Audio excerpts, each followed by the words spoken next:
Good morning everyone. चलो बच्चे, investment accounts का एक क्वेश्चन और करते हैं बेटा। छोटा सा क्वेश्चन है, क्वेश्चन नंबर 12। देखो क्या कह रहा है। On 1st April X purchased 12% debentures in M limited for ₹6,50,000। The face value of these shares नहीं है बेटा, ये डिबेंचर्स है। Debentures was ₹6 lakh. Interest on debentures falls due on 30th June and 31st December. Compute the cost of acquisition of debentures. ठीक है बेटा, simple सा है। एक काम करो, एक अमाउंट पेड वाला जो हम वर्किंग नोट बनाते थे बेटा, वो बनाओ मेरे साथ।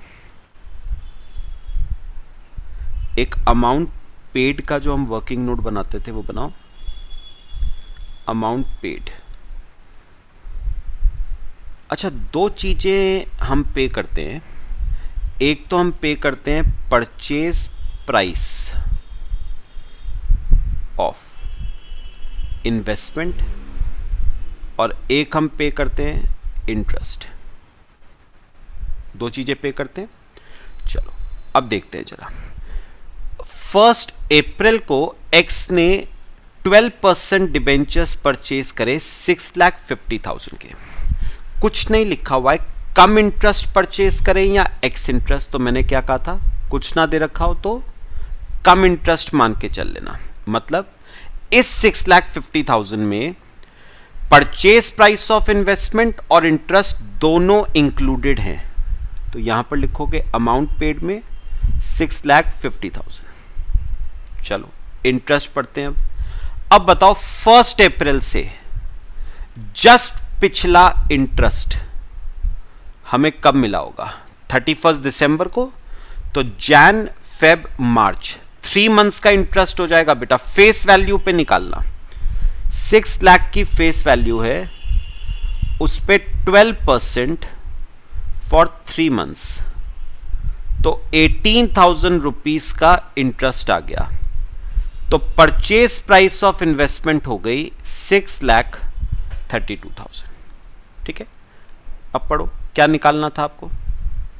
Compute the cost of acquisition of debentures. बस ये जो आया ना बेटा 632, यही बताओ डिबेंचर्स की क्या है कॉस्ट ऑफ एक्विजिशन। कॉस्ट बस ये आ गई। तो कॉस्ट ऑफ एक्विजिशन 6,32,000 आ गई। छोटा सा क्वेश्चन था बेटा, कॉपी कर लो। सबको क्लियर हुआ? चलो एक क्वेश्चन आपको और कराता हूं, छोटा सा है वो भी। आओ मेरे साथ क्वेश्चन नंबर 13 पे। Mister x purchased 1,006% government bonds of 100 each on 31st Jan at ₹95. Interest is payable on 30th June and 31st December. Price is quoted come interest. आपको पास करनी है जर्नल एंट्री। चलो फिर से अमाउंट पेड का working note बना लो।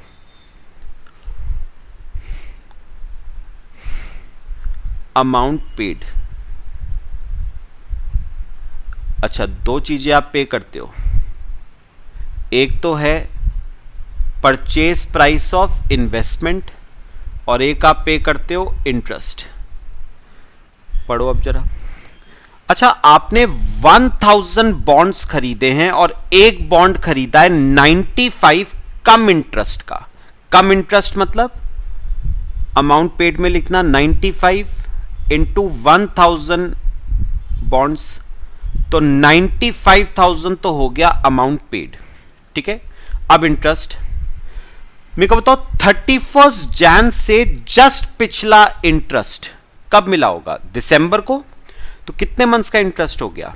1 month का। Face value पे निकालना बचे। तो 1 लाख की फेस वैल्यू पे पढ़ो रेट ऑफ इंटरेस्ट कितना है? 6%। कितने मंथ्स का? 1 मंथ का। तो करो कैलकुलेट। 1 लाख पे 6% 1 मंथ का, तो 500 रुपए का इंटरेस्ट आ गया। तो इन्वेस्टमेंट का प्राइस हो गया 94,500। ये आपका इन्वेस्टमेंट का प्राइस। उसने बेटा क्या बनाने को कही थी आपको? जर्नल एंट्री उसने बनाने को कही थी आपको, है ना? अब मेरी बात सुनो, जर्नल एंट्री ध्यान से बेटा। मुझे एक बात बताओ बेटा, जब आप इन्वेस्टमेंट्स खरीदते हो तो क्या एंट्री बनाते हो आप इन्वेस्टमेंट खरीदने की? Investment account debit to bank. और बताओ यहां पर इन्वेस्टमेंट का नाम क्या है? 6% गवर्नमेंट बॉन्ड्स। तो एंट्री होगी 6% गवर्नमेंट बॉन्ड्स डेबिट। बेटा बॉन्ड्स कितने के थे, कितने के खरीदे? 94,500। बताओगे और क्या डेबिट होगा? बेटा इंटरेस्ट भी डेबिट होगा, एक्सपेंस है आपका 500 रुपए, और टू बैंक 95,000। बस नरेशन आ जाएगी। Being 6% bonds purchased at rupees 95 cum interest, purchased at rupees 95 cum interest.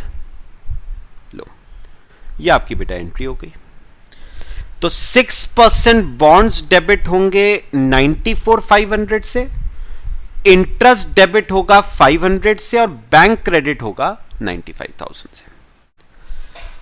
लो बेटा कॉपी कर लो, छोटा सा क्वेश्चन था। फिर एक इंपॉर्टेंट क्वेश्चन कराता हूं आपको।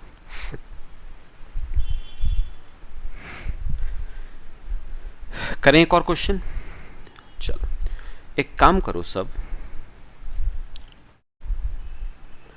ना, क्वेश्चन नंबर 20 पे आना सब। क्वेश्चन नंबर 20 देखो, मिस्टर चतुर had 12% debentures of face value of 100 of Messrs Unnati Limited as current investments. He provides the following details relating to his investments. 1 अप्रैल को ओपनिंग बैलेंस दे रखा है, 1 जून को परचेज, 1 सितंबर को सेल, 1 दिसंबर को सेल, 31 जैन को परचेज, और 31 मार्च का मार्केट प्राइस दे रखा है। इंटरेस्ट की डेट्स दे रखी हैं 30 जून and 31st December. Mr. Chatur closes his books on 31st March. He incurred 2% brokerage for all his transactions. Show investment account in the books of Mr. Chatur assuming FIFO method is followed. चलो बेटा heading लिखो, books of mister चतुर।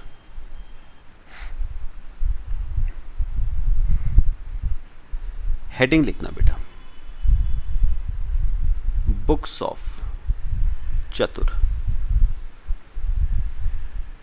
और चतुर की books में बेटे बनाना है आपको 12% डिबेंचर्स अकाउंट, 12% डिबेंचर्स अकाउंट। ठीक है, चलो कॉलम्स बना लो। Date, particulars, nominal value, cost, interest. Date, particulars, nominal value, cost, interest. ठीक है, डेबिट और क्रेडिट। चलो करना शुरू करते हैं बेटा। सबसे पहले आएगा 1 अप्रैल 14 को ओपनिंग बैलेंस। 1 अप्रैल 14 को आएगा टू बैलेंस ब्रॉट डाउन। अच्छा, आपके पास 4,000 डिबेंचर थे, फेस वैल्यू 100, तो 4 लाख नॉमिनल वैल्यू के डिबेंचर्स हो गए।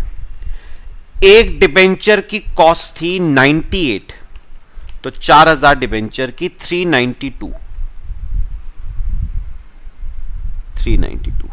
चलो अब इंटरेस्ट देखते हैं बेटा। 1 अप्रैल से जस्ट पिछला इंटरेस्ट 31 दिसंबर को मिला था, तो जैन फेब मार्च 3 मंथ्स का interest due but not received, तो 4 लाख पे 12% 3 मंथ्स का 12,000 रुपए का बेटा interest due but not received, 12,000। Opening balance हो गया, ठीक है। चल फिर आ जाओ बेटा, 1 जून को आपने परचेजेस करी 2000 डिबेंचर की, 1 जून 14 परचेजेस है मतलब to bank, 2000 debenture face value 100, 2 lakh. चलो एक डिबेंचर खरीदा 120 कम इंटरेस्ट का, वर्किंग नोट बनाओ।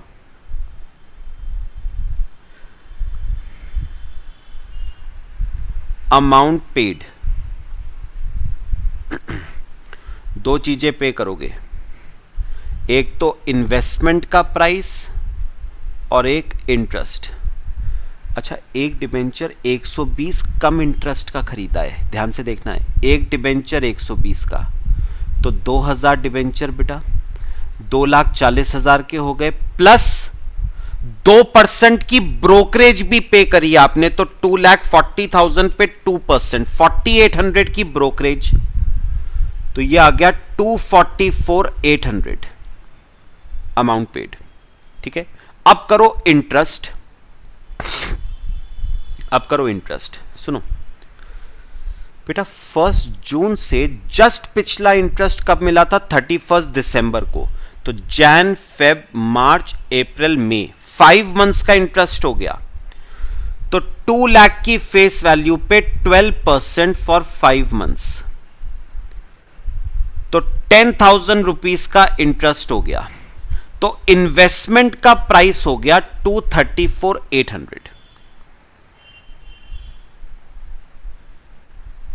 इन्वेस्टमेंट का प्राइस 234,800 और 10,000 रुपीज का इंटरेस्ट हो गया। समझ आया बेटा सबको? आगे चले, चलो। फिर 1 सितंबर को सेल का केस है, लेकिन उससे पहले 30 जून आ जाएगी interest date by bank, interest date. तो 6 लाख नॉमिनल वैल्यू के डिबेंचर्स हैं हमारे पास, उस पर 12% 6 मंथ्स का 36,000 रुपीज का इंटरेस्ट आ गया, ठीक है। चलो, 1 सितंबर को बेचे हैं आपने 3,000 डिबेंचर्स, 1 सितंबर 14 को बाय बैंक, कितने debentures? 3,000, face value 100, 3 lakh. Working note बनाओ अमाउंट रिसीव्ड का, अमाउंट रिसीव्ड, दो चीजें रिसीव होंगी, एक इन्वेस्टमेंट का प्राइस और एक इंटरेस्ट, ठीक है। चलो बताओ, एक डिबेंचर आपने बेचा 110 कम इंटरेस्ट का, एक डिबेंचर 110 का, तो 3,000 डिबेंचर हो गए 3,30,000 के, माइनस 2% की ब्रोकरेज, तो 6,600 की ब्रोकरेज, तो 323,400, 323,400, ठीक है। अब इंटरेस्ट करो, बताओ बेटा, 1 सितंबर से जस्ट पिछला इंटरेस्ट 30 जून को मिला था, जुलाई अगस्त 2 मंथ्स का इंटरेस्ट, तो 3 लाख की फेस वैल्यू पे 12% फॉर 2 मंथ्स, 6,000 रुपीज का इंटरेस्ट आ गया, तो इन्वेस्टमेंट का प्राइस हो गया 317,400, ये आपके इन्वेस्टमेंट का प्राइस हो गया, तो इन्वेस्टमेंट का प्राइस हो गया 317,400 और इंटरेस्ट 6,000। अच्छा, सेल करोगे तो प्रॉफिट और लॉस ऑन सेल आएगा, वर्किंग नोट, प्रॉफिट और लॉस ऑन सेल, 2 कॉलम बना लो, नॉमिनल वैल्यू और कॉस्ट का। अच्छा, पढ़ना जरा एक बार बेटा, उसने फीफो मेथड बेटा फॉलो करने को कहा है, फीफो मेथड। तो बताओ, आपने 3 लाख नॉमिनल वैल्यू के डिबेंचर्स बेचे थे, कहां से बेचोगे? ओपनिंग बैलेंस में से बेचोगे। तो 4 लाख नॉमिनल वैल्यू के डिबेंचर्स की कॉस्ट 3 लाख, पढ़ो 3 लाख 92,000 है, 392। तो फिर 3 लाख नॉमिनल वैल्यू के डिबेंचर्स की कॉस्ट क्या आ जाएगी? 392 divide by 4 lakh into 3 lakh, 2,94,000। 2,94,000 cost के डिबेंचर्स आपने 3,17,400 के बेचे, तो प्रॉफिट हो गया 23,400 रुपए का। यह प्रॉफिट पीएल में क्रेडिट होगा और इन्वेस्टमेंट अकाउंट डेबिट होगा। तो 1 सितंबर 14 PL credit, investment account debit 23,400। सब बताओ बेटा, समझ आया ये वाला केस? सबको कॉपी कर लो यहां तक,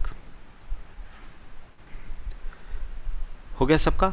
चलो अगला 1 दिसंबर को आपने फिर से सेल करी 2000 डिबेंचर्स की। 1 दिसंबर को आपने फिर से सेल करी by bank 2000 debentures, face value 100, 2 lakh. Working note बनाओ। अमाउंट रिसीव्ड, अच्छा 2 चीजें रिसीव होंगी आपको, एक इन्वेस्टमेंट का प्राइस और एक इंटरेस्ट। चलो बताओ, एक डिबेंचर 105 एक्स इंटरेस्ट का बेचा, 105 का, तो 2000 डिबेंचर्स 2,10,000 के, प्लस 2% की ब्रोकरेज दी है, तो 2,10,000 पे 2%, 4200 की ब्रोकरेज, तो 2,14,200 आ गया इन्वेस्टमेंट का प्राइस।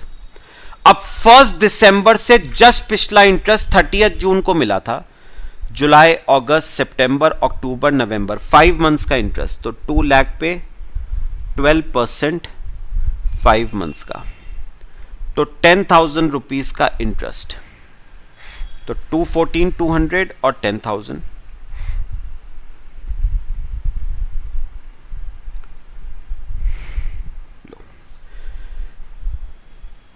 कॉपी कर लो बच्चे। आ गया सबका? चलो अब फिर से प्रॉफिट और लॉस, ध्यान से चलना है यहां पर। प्रॉफिट और loss on sale, 2 column, nominal value और कॉस्ट। अब ये सुनना है बेटा, ये सुनना है, ये सुनना है बेटा। बेटा अब ये 2 लाख नॉमिनल वैल्यू के डिबेंचर्स कहां से बेचे होंगे बेटा? देखो 4 लाख में से 3 लाख के तो पहले ही बिक गए थे, तो 1 लाख तो बचे ओपनिंग में से, तो 1 लाख तो बिके ओपनिंग वाले और 1 लाख बिके ये वाले। ठीक है, चलो दोनों का कॉस्ट निकालेंगे। पहले ओपनिंग वाले जो 1 लाख थे उनकी कॉस्ट निकालो।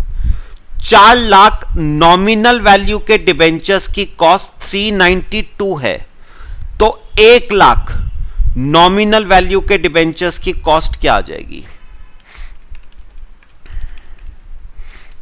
98,000 तो आ गई ओपनिंग वाले 1 लाख की कॉस्ट। ठीक है, अच्छा अब निकालो जो इस साल खरीदे थे, फिर से नॉमिनल वैल्यू और कॉस्ट करो। आपके पास 2 लाख नॉमिनल वैल्यू के डिबेंचर्स थे जिनकी कॉस्ट 234,800 थी।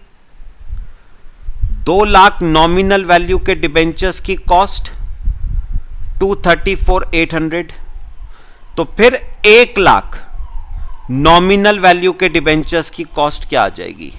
117,400, 117,400।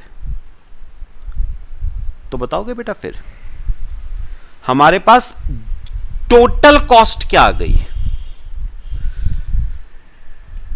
1 लाख की कॉस्ट आ गई 98 और दूसरे 1 लाख की कॉस्ट आ गई 117,400, तो टोटल कॉस्ट 215,400।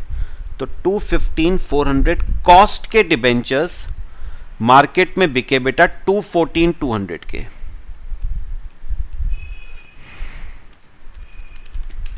तो 1200 रुपए का लॉस हो गया बेटा। यह लॉस पीएल में डेबिट होगा और इन्वेस्टमेंट अकाउंट क्रेडिट होगा। तो 1 दिसंबर 14 को बाय पीएल 1200 रुपए का लॉस।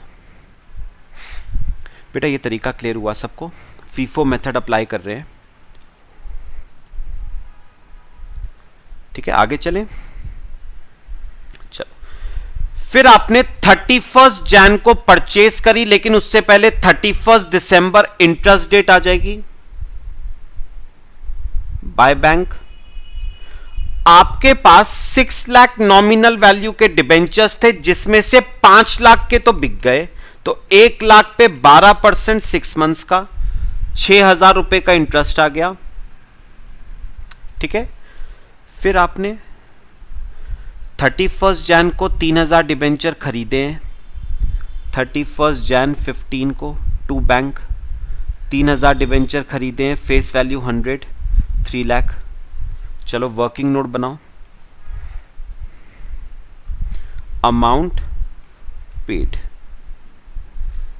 दो चीजें पे करोगे, इन्वेस्टमेंट का प्राइस और इंटरेस्ट, ठीक है। चलो देखते हैं। एक डिबेंचर खरीदा 100 रुपीज एक्स इंटरेस्ट का, एक डिबेंचर खरीदा 100 रुपीज एक्स इंटरेस्ट का, तो 3,000 डिबेंचर।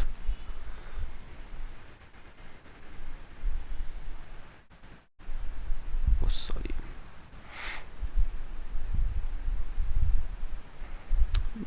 बेटा मेरे ख्याल से ना, सॉरी 2 मिनट, जरा 2 मिनट। ये अमाउंट रिसीव था ना बेटा, इसमें सॉरी ये माइनस होना था, माइनस होना था 4,200, तो ये आ जाएगा 2,10,000 माइनस 4,200, 2,05,800। बेटा ठीक कर लेना इसे।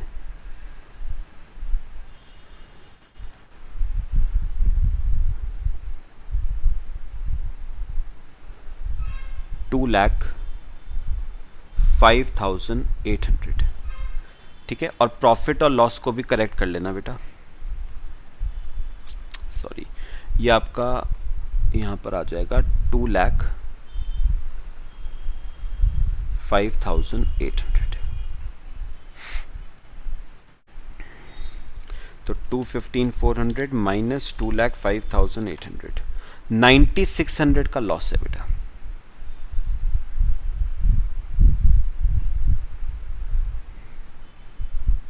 बेटा करेक्ट कर लेना, 9,600 का लॉस है।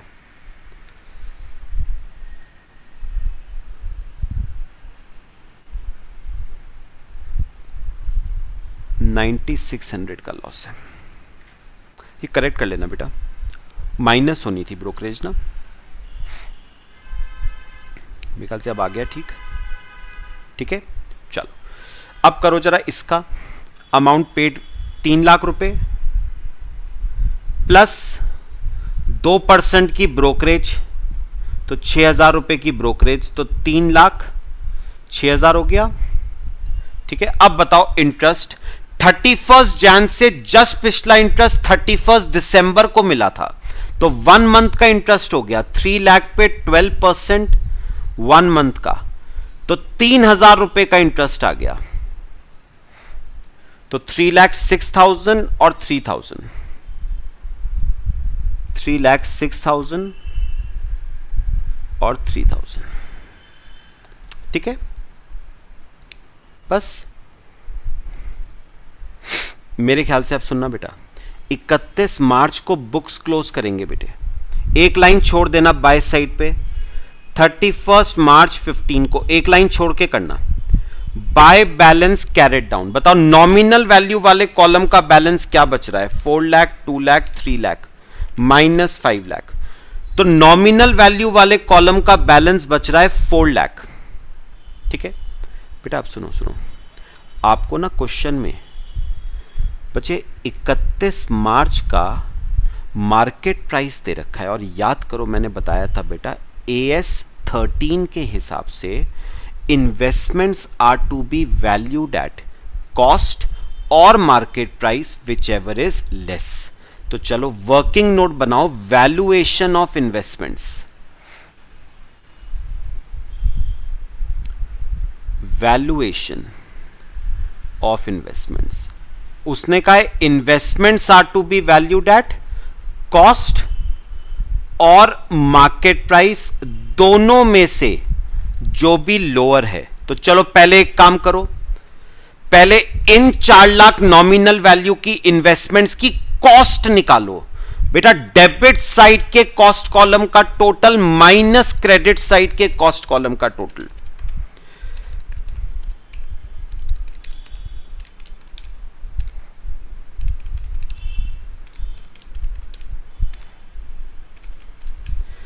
$423,400 आ रहा है कॉस्ट कॉलम का, $423,400 कॉस्ट कॉलम का। और चलो मार्केट प्राइस निकालो। एक डिबेंचर का मार्केट प्राइस है 105 रुपए, एक डिबेंचर का है 105 रुपए। तो बेटा हमारे पास क्लोजिंग बैलेंस में कितने डिबेंचर्स हैं? 4000 डिबेंचर हैं बेटा क्लोजिंग बैलेंस में। तो एक डिबेंचर का 105, तो 4000 डिबेंचर का 4,20,000। वैल्यूएशन किस पे होगा बेटा? विच एवर इज लोअर, और मार्केट प्राइस लोअर आ रही है 4,20,000।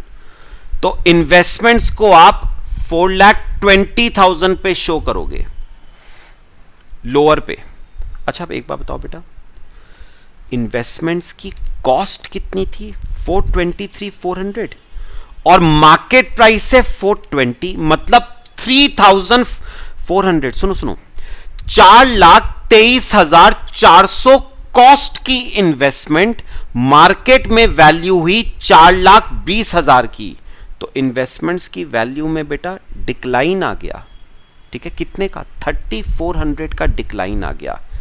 असेट में डिक्लाइन आएगा तो बिजनेस का लॉस। पीएल डेबिट होगा बेटा और इन्वेस्टमेंट अकाउंट क्रेडिट होगा बाय पीएल। कितने रुपए का डिक्लाइन आया? 3,400 का डिक्लाइन आया है। पॉइंट बताओ, ये बात समझ आई है बेटा सबको? पक्का याद करो, इसे हम क्या नाम देते थे? Provision for diminution in value of investments. ठीक है, बस इंटरेस्ट निकाल दो बेटा आप। मुझे बताओ 31 मार्च से जस्ट पिछला इंटरेस्ट 31 दिसंबर को मिला था, तो जैन फेब मार्च 3 मंथ्स का interest due but not receive, तो 4 लाख पे 12% 3 मंथ्स का 12,000 रुपए का इंटरेस्ट आ गया बेटा।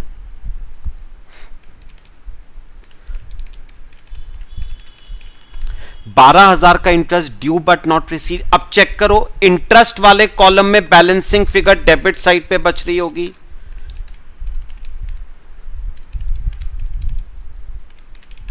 $45,000 बच रहा है टू साइड पे, डेबिट साइड पे। ये हमारी इस साल की इंटरेस्ट की इनकम है। कहां जाएगी? प्रॉफिट एंड लॉस अकाउंट में। बस टैली कर लो। 9 लाख।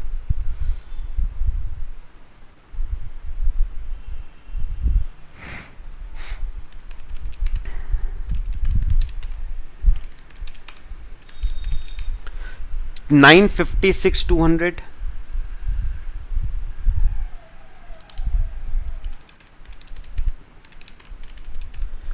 और 70,000। बस टोटल कर लो। 9 लाख, 956,200, 70। बस ये आपका टोटल आ गया बेटा। सब बताओ बेटा, क्लियर हुआ क्वेश्चन सबको? कॉपी कर लो। तो बेटा अभी जो हमने क्वेश्चंस जितने भी करे हैं ना बेटा इन्वेस्टमेंट अकाउंट्स के, वो हमने करे हैं फिक्स्ड इनकम बेयरिंग सिक्योरिटीज के, ठीक है। वेरिएबल इनकम बेयरिंग सिक्योरिटीज के क्वेश्चंस अभी हमने नहीं करे हैं, वो हम कल से शुरू करेंगे बेटा। तो आज आपका फिक्स्ड इनकम बेयरिंग सिक्योरिटीज का केस हमारा बेटा खत्म हो गया।